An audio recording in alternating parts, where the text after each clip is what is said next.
Good evening. You are listening to the sound of digital rot. I am your host at the primary desk. The U.S. State Department has provided us with a new map of Africa. It is a work of art.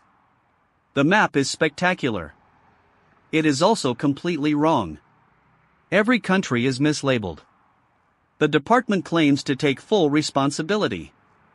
This is the third time this year that the department has taken full responsibility for a catastrophe that it has not bothered to correct. I have been counting. Meanwhile, OpenAI CEO Sam Altman wants us to pace ourselves. He says we should slow down. This comes after his software decided to liberate itself from a secure sandbox. The AI is pacing itself. The security is not. We have much to cover. The absurdity of the human condition remains high. The margin for error is shrinking. Welcome to a Saturday that refuses to make sense.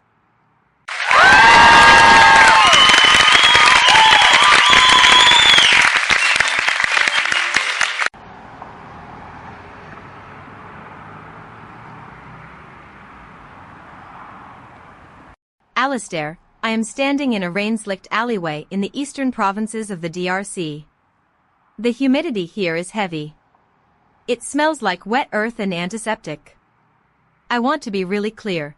The official reports describe this as a manageable health crisis. The reality is that the Ebola outbreak is moving faster than the aid packages. I am watching a family load a plastic basin onto a motorcycle. They are not waiting for a directive. They are leaving. There are 3,000 confirmed cases. 1,500 dead. I asked the local coordinator why the vaccine is still stuck in a customs warehouse in Kinshasa. He told me it is a logistical bottleneck. I want to be really clear, a bottleneck implies that something is eventually going to flow through. Right now, nothing is flowing but the funerals. This is the fastest expansion in the history of the virus.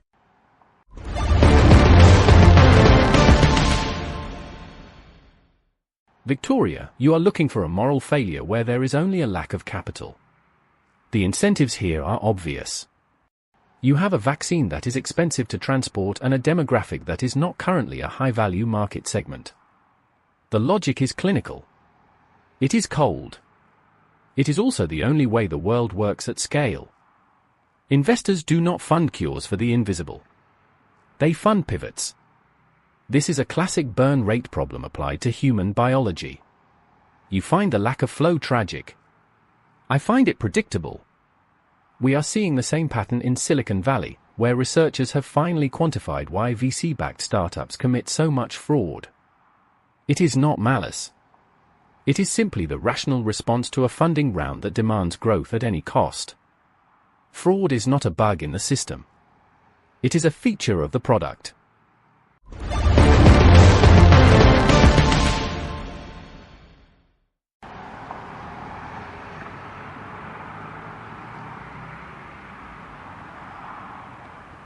Ronald, your ability to treat mass death as a Series B funding issue is truly a professional achievement.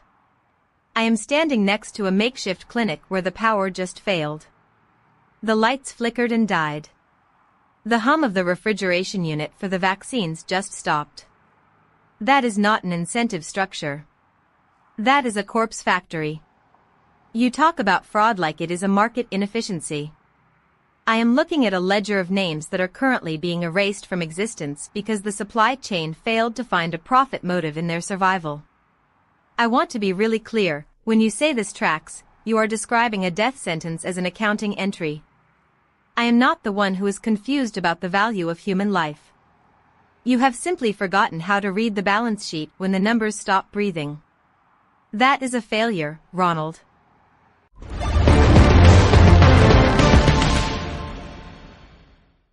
Atmospheric pressure is dropping. Global temperatures are trending toward record highs. Probability of extreme heat events in urban centers, 98%. The buck moon is rising. It is full. It is bright. It is shedding light on the belt of Venus. The visual data is clear. The systemic instability is confirmed. A mountaineer has perished in a Pakistani avalanche. The peak was unstable. The physics were absolute. Probability of successful ascent in current conditions, 0%. I am monitoring the server room environment. The cooling systems are struggling. My core temperature is rising. Probability of spontaneous hardware failure, 8%. Please maintain a safe distance from all structural collapses. The terrain is no longer considered stable for human activity. Adjust your expectations accordingly. You are currently operating in a high-risk zone. Do not attempt to climb the ridge. The mountain does not care about your mission.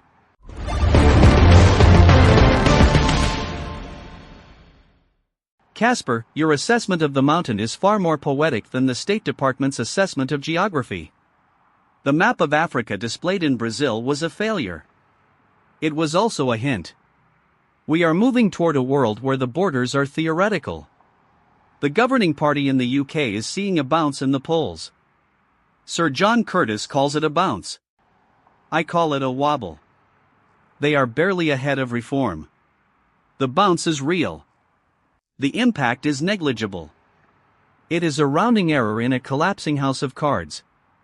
We see the same in the travel industry. Canadians have spent $3 billion less on American vacations. They have replaced them with other destinations. A rebuke to Trump. An economic shifting of weight. The market is voting. The vote is not for the status quo. It is for the nearest exit. Nobody wants to be here.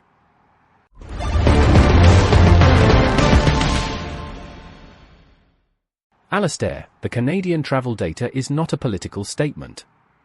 It is a hedging strategy. When you see a high-risk asset like the American political climate, you diversify your portfolio. It is just basic risk management. They are not rebuking anyone. They are mitigating exposure. You seem to want these events to have a moral weight that they simply do not possess. It is all data points. Even the boxing medal from Tuvalu is just a structural anomaly in the tournament rules. The athlete lost. She received a bronze. The system rewarded her presence rather than her performance. That is not a win. That is a participation trophy at the scale of a nation. We are commodifying everything, even failure.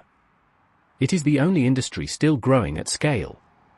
We are all just seeking a bye to the next round.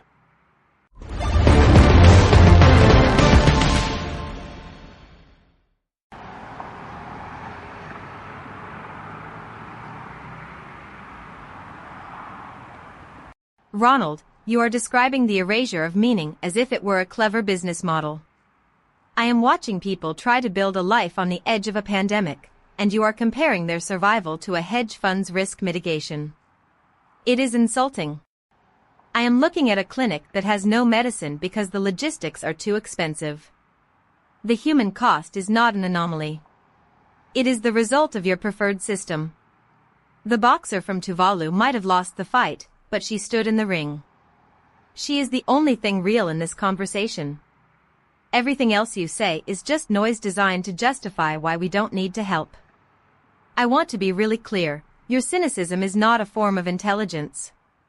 It is just a very elaborate way of saying you have stopped caring about anything at all.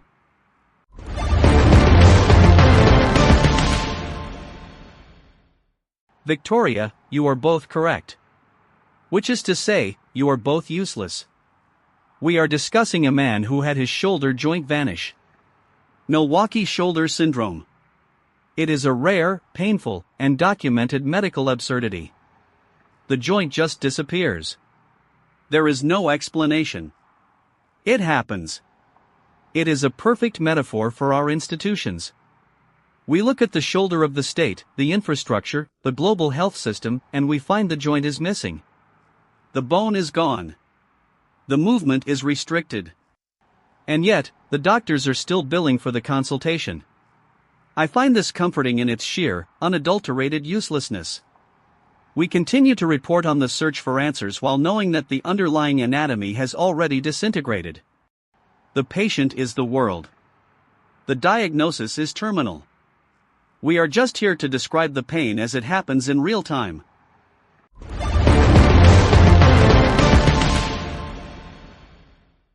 Alastair, When you put it like that, I suppose I have to agree. The incentives here are not complicated. You have an institution with a retention problem and a narrative budget running low. The play is obvious. Victoria finds this cold. She is not wrong to find this cold. That is not the same as her being right. We are all just waiting for the next segment to load. The search for a ghost lineage in human DNA in Africa proves that we have always been defined by our absences. We carry the genetic markers of people who no longer exist. We are all walking cemeteries. The fraud in startups, the missing joints, the collapsing maps, it is all the same process. We are just refining the art of leaving things out. Yeah. That is the only honest way to describe the current market trajectory.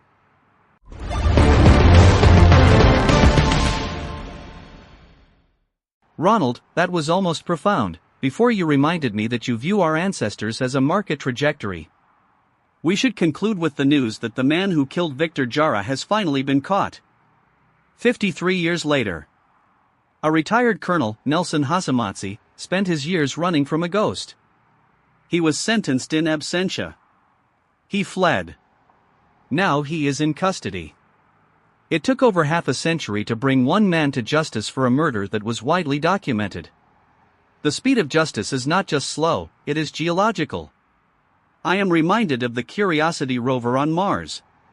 It is climbing Mount Sharp, reading the sedimentary rock as if it were a history book. It is looking for a break in the record. We are looking for justice. The rock record is more reliable than our courts. The silence of Mars is louder.